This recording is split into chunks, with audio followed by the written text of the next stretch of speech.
Hello my viewers, don't forget to subscribe, like and share your comments on what you think about this video at the end. Tap on the notification bell so that you don't have to miss on my interesting videos. Welcome to today's discussion on a topic that has sparked considerable debate: the presence of two national anthems in America. Now recently, the performance of the Black National Anthem at the Super Bowl has reignited discussions about whether having two anthems fosters unity or contributes to division. Now some argue that the inclusion of the Black Anthem is unnecessary and even divisive, while others emphasize its importance in recognizing the diverse tapestry of the nation. So let's delve into this nuanced conversation and explore the perspectives on whether America needs two national anthems. Now, as we navigate this conversation, it's essential to consider the historical context and intentions behind the inclusion of the Black National Anthem, Lift Every Voice and Sing. Supporters argue that it serves as a meaningful acknowledgement of the struggles and achievements of the Black community, providing a platform for unique cultural expression within the broader American identity. Check out these videos. I will be right back, and when I do, we talk more about this. Why is it necessary to have two anthems? Oh, that's right, because it's not. One nation, one national anthem. This whole let's have a Black anthem is not helping anybody. In fact, it's causing more division amongst Americans, and it's working quite well. I've said this once, and I'll say it again. Not everything in America has to do with Black people. We can get away with something without it being Black.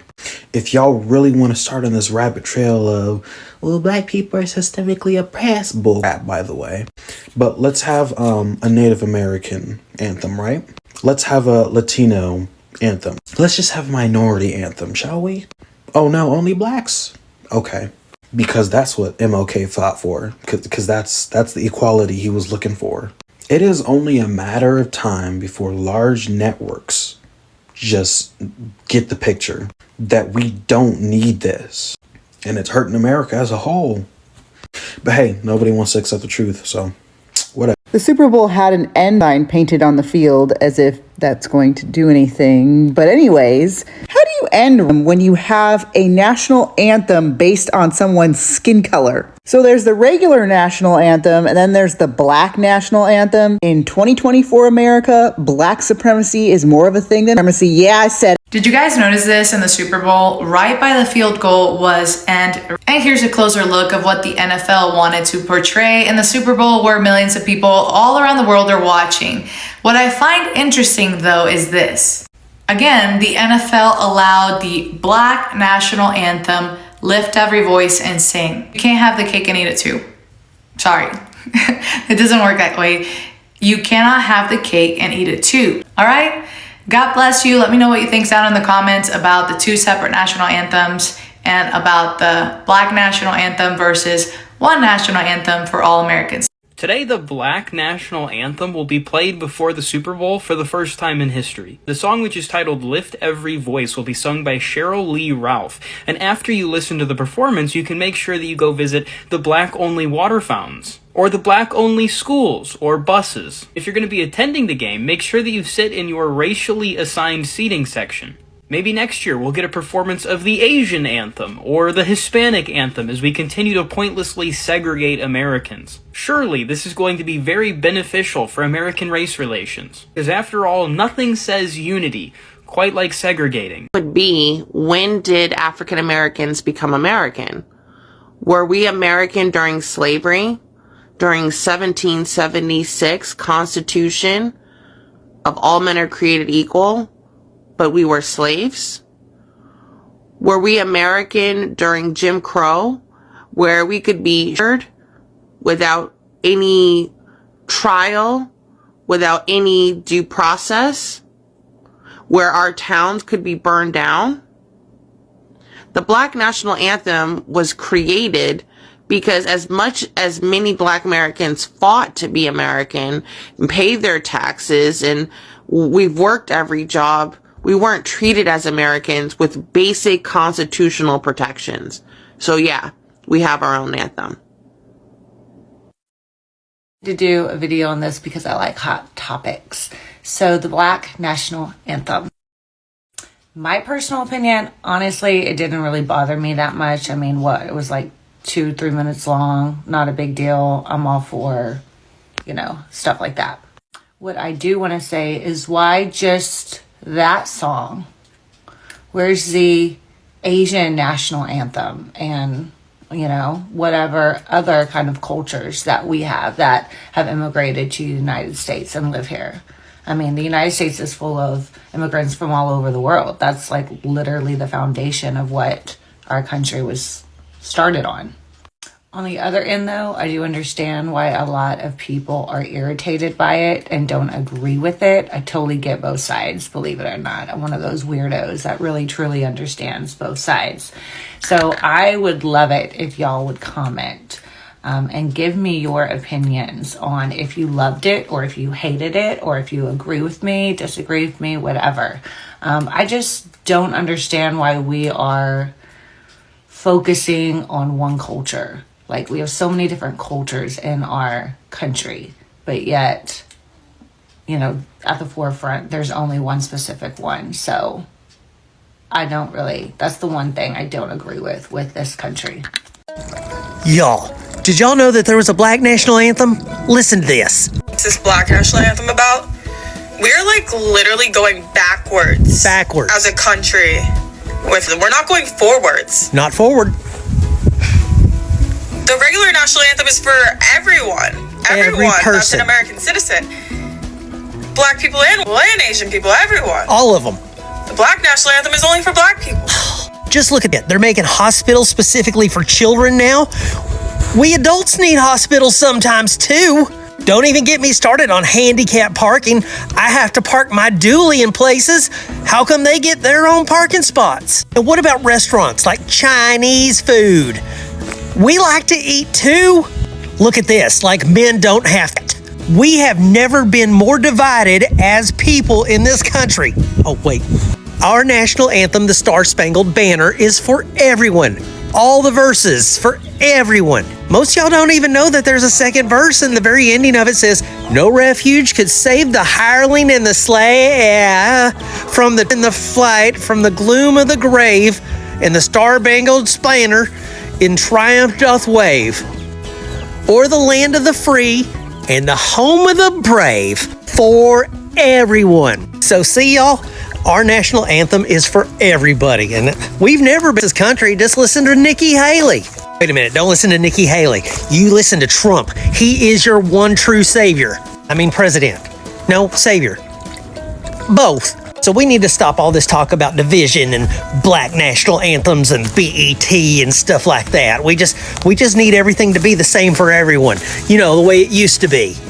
Back when America was great for all. Why does this keep getting in here? If you were watching the Super Bowl, you probably saw that before the game, they performed the Black National Anthem once again. In all honesty, I'm just confused as to why they do this. The NFL themselves say that the Christian hymn, Lift Every Voice and Sing, is about the struggle for freedom and equality. Correct. It has encouraged generations of Black people that God will lead us to the promises of life, liberty, and the pursuit of happiness. But here's the kicker. It's as pertinent in today's environment as it was when it was first written. Meaning that the NFL believes that if a Black time traveler from the year 1900 traveled all the way to the year 2024, they would not be able to see a speck of difference when it comes to race relations within our country. That is an insane statement. It's just, and keep in mind, I did like the halftime show this year. However, does anybody else find it ironic that before the game, they're performing an entirely separate song to signify the fact that Black people are facing so much discrimination today, if anything, just as much as they did in the past, and yet we have a Super Bowl halftime performance featuring predominantly, wouldn't be too far-fetched to say, all Black individuals. These talented Black individuals are being broadcasted not only in front of our entire nation, but nations across the globe in a concert that is deemed the biggest concert of the year and on a stage that is deemed the biggest stage in all of sports and music. Sounds like a whole lot of oppression. Let me try to understand this. The national anthem as we use it today, and I say as we use it today because somebody's going to try to bring up the other verses that we literally took out as if those other verses are relevant whatsoever. Anyway, the national anthem as we use it today represents all Americans.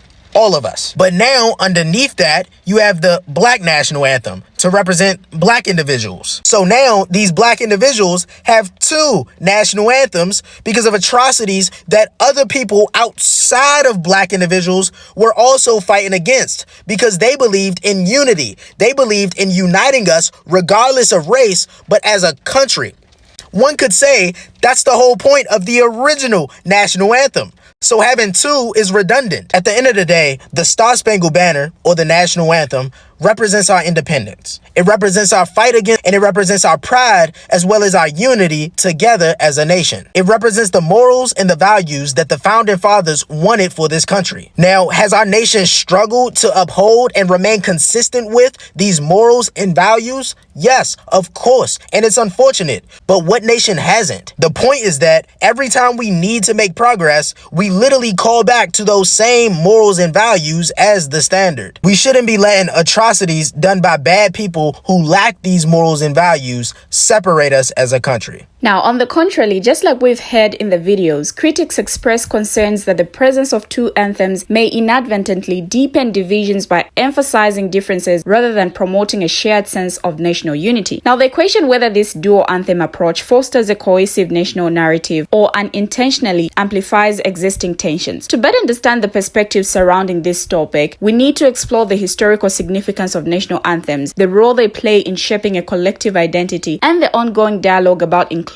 and unity in America. So join me as we delve into the complexities of this issue and seek a nuanced understanding of whether having two national anthems is a necessary and constructive aspect of America's cultural landscape. Now, in examining the necessity of having two national anthems, it's crucial to acknowledge the evolving nature of the national identity in America. Supporters argue that the inclusion of the Black national anthem reflects a commitment to diversity and recognition of the nation's complex history. They see it as an opportunity to celebrate the richness of America's cultural mosaic. However, critics contend that a singular national anthem should encapsulate the shared values and aspirations of all citizens, fostering a sense of unity. They express concerns that the introduction of a separate anthem may contribute to perceptions of division, diverting attention from the common ground that unites Americans. Now, as we explore this debate, it's important to consider the potential impact on national symbolism and the broader implications for social cohesion. Does having two national anthems contribute to a more inclusive representation of America's diverse population, or does it create a dichotomy that hinders efforts toward a unified national narrative? Now, it's also important to explore the impact of cultural expression within national symbols. Advocates for the inclusion of the Black national anthem argue that it offers a platform for cultural expression, fostering a sense of pride and belonging among marginalized communities. Now, they contend that acknowledging the unique experiences and contributions of diverse groups strengthens the fabric of the nation, creating a more inclusive narrative. On the other hand, those questioning the necessity of two anthems often highlight the potential unintended consequences. Some express concerns that this approach might reinforce perceived divisions, leading to a compartmentalized understanding of national identity. Now, the challenge lies in finding a balance that recognizes diversity without deepening fault lines within the broader social fabric. Exploring the psychological impact on individuals and communities is also crucial. How do different groups interpret the presence of two national anthems? Does it contribute to a sense of shared belonging, or does it reinforce perceptions of otherness? Moreover, national anthems serve as powerful symbols that reflect a collective identity. So by dissecting the symbolic significance of having two anthems, we can better understand its potential impact on the nation's social cohesion and collective consciousness. Now, those against the presence of two national anthems often raise several compelling arguments. One prominent concern is the potential to perpetuate a sense of division among citizens. Critics worry that having separate anthems, even if well-intentioned, might reinforce perceptions of us versus them. Now, they argue that a unified national anthem should encapsulate the collective identity and shared values of all citizens, emphasizing what unites rather than what sets them apart. Some critics also express concerns about the practical implications of having two anthems at official events. Now, they question whether this approach fosters reinforces a cohesive national narrative, or if it creates a symbolic separation, particularly during moments intended to evoke national unity, like sporting events and official ceremonies. Additionally, skeptics argue that the focus should be on integrating diverse perspectives and histories into a singular national narrative, rather than establishing separate symbols. They contend that a shared anthem has the potential to be a unifying force, promoting a sense of belonging and shared destiny. Now, furthermore, critics of having two national anthems express concerns about the potential for symbolic division to extend beyond public events. They argue that the introduction of separate anthems may reinforce existing social divisions, both consciously or unconsciously. Now, this raises questions about the long-term impact on social cohesion and the ability to foster a shared national identity. Some critics also highlight the importance of prioritizing a common narrative in education and civic discourse. They argue that a singular national anthem provides a unifying thread throughout educational curricula and public discourse, reinforcing a shared historical understanding and collective memory. The concern is that introducing multiple anthems might lead to a fragmented educational narrative, hindering efforts to build a cohesive understanding of the nation's past and present. Additionally, critics often question whether the presence of two national anthems is an effective means of addressing historical injustices or promoting inclusivity. Now, they argue that alternative approaches such as comprehensive educational initiatives and systemic reforms might be more impactful in fostering understanding and unity. Now, on the other hand, supporters of having two national anthems present compelling reasons for embracing this approach. One key argument revolves around the recognition and celebration of diversity. Proponents argue that acknowledging the unique cultural contributions of different communities through distinct anthems is a powerful way to foster inclusivity. It provides an opportunity for marginalized groups such as the Black community to see their heritage and experiences acknowledged and celebrated on a national stage. Advocates also emphasize the importance of representation in national symbols. Now, they argue that having a Black national anthem alongside the traditional anthem is a meaningful step towards acknowledging and validating the varied perspectives that contribute to the American identity. This, they believe, helps build a more inclusive and representative national narrative. Furthermore, supporters argue that the inclusion of two anthems can contribute to a more nuanced understanding of American history. By recognizing the struggles and triumphs of different communities, the nation can work towards a more comprehensive and accurate portrayal of its complex past. This, in turn, promotes empathy and understanding among citizens with diverse backgrounds. In essence, those in favor of having two national anthems often see it as a positive step towards creating a more inclusive and representative national identity, fostering unity through the celebration of diversity. But what do you, my viewers, have to say about this? What do you have to say about having two national anthems? Share your thoughts, comments, views on this video in the comment section down below. Thank you for watching and see you in my next video. Let's get interacting.